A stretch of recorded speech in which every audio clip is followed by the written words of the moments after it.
Assalamualaikum warahmatullahi wabarakatuh. Perkenalkan, nama saya Zulhendra, NIM 19060065,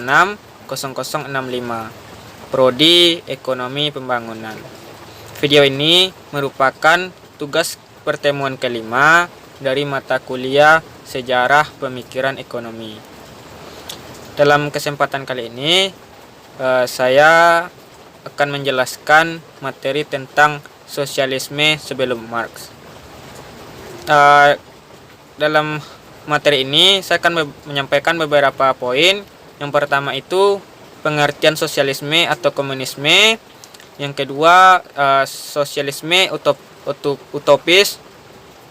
Yang ketiga sosialisme komunitas bersama.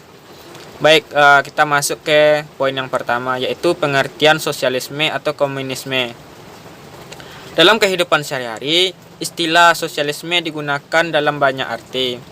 Istilah sosialisme ini selain digunakan untuk menunjukkan sistem ekonomi, selain itu juga bisa digunakan untuk menunjukkan aliran filsafat, ideologi, atau gerakan. Antara sosialisme dan komunisme ini memang tidak banyak perbedaannya. Bahkan Marx sendiri sering menggunakan kedua istilah tersebut secara bergantian untuk menjelaskan hal yang sama gitu. Kemudian sosialisme adalah serangkaian sistem ekonomi dan sosial yang ditandai dengan kepemilikan sosial atau alat-alat produksi dan manajemen mandiri pekerja serta teori dan gerakan yang terkait dengannya. Sistem sosialis dibagi menjadi dua, yaitu yang pertama dalam bentuk pasar dan yang kedua non-pasar. Selanjutnya komunisme adalah serangkaian ideologi yang berkenan filosofi, politik, sosial, ajaran atau gerakan dan ekonomi juga gitu. Nah, yang tujuan utamanya adalah terciptanya masyarakat komunitas dengan aliran sosial ekonomi berdasarkan kepemilikan bersama gitu. Kemudian alat produksi dan tidak adanya kelas sosial, uang dan negara. Kemudian keputusan ekonomi disusun dan direncanakan dan juga dikontrol oleh kekuatan pusat gitu. Selanjutnya poin yang kedua yaitu sosialisme utopis. Sosialisme utopis ini merupakan sebuah istilah untuk mendefinisikan awal mula pemikiran sosialisme modern gitu. Nah, para sosialisme utopis tidak pernah benar-benar menggunakan istilah ini untuk menyebutkan diri mereka gitu.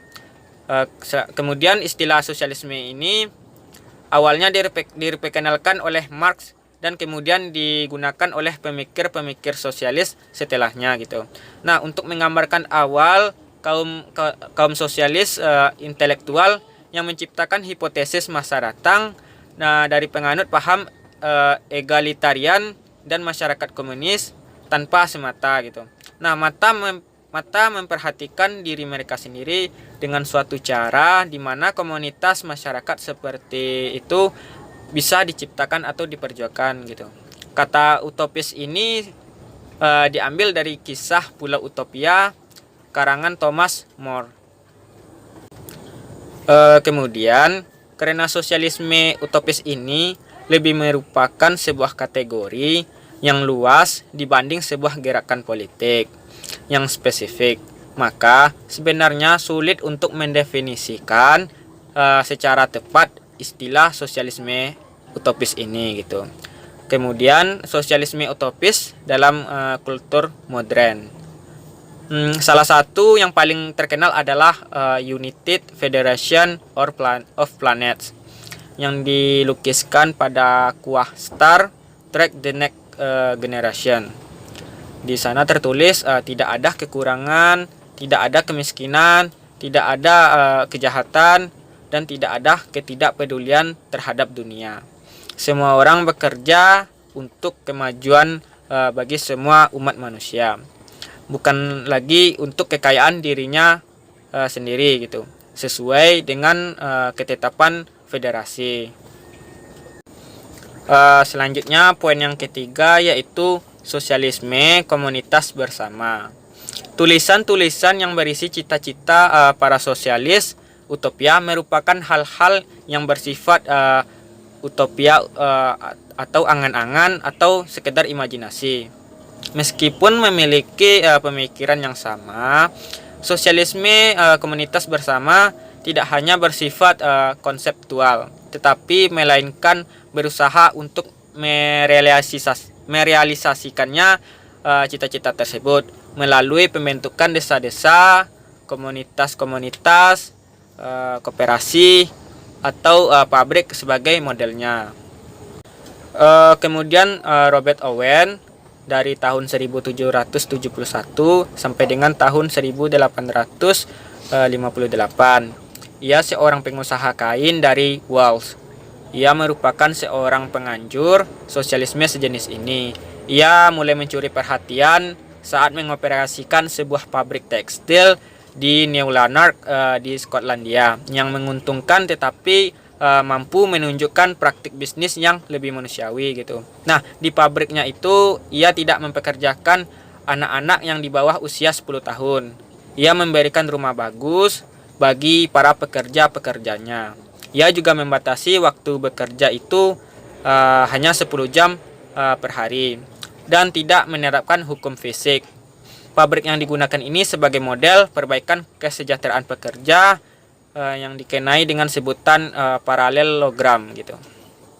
Kemudian setelah berhasil mengoperasikan perusahaan yang manusiawi ini, Owen kemudian mendirikan masyarakat utopia yang dinamakan New Harmony di Indiana, Amerika Serikat, yang berdasarkan koperasi. Namun desa komunis percontohan tersebut tidak mampu bertahan lebih lama karena beberapa hal termasuk kesulitan keuangan gitu. Hanya itu yang dapat saya jelaskan dan saya sampaikan. Jika ada salah dan janggal, saya mohon maaf. Saya ucapkan alhamdulillahirabbil alamin dan saya sudahi dengan mengucapkan wabillahi taufik wal hidayah. Wassalamualaikum warahmatullahi wabarakatuh.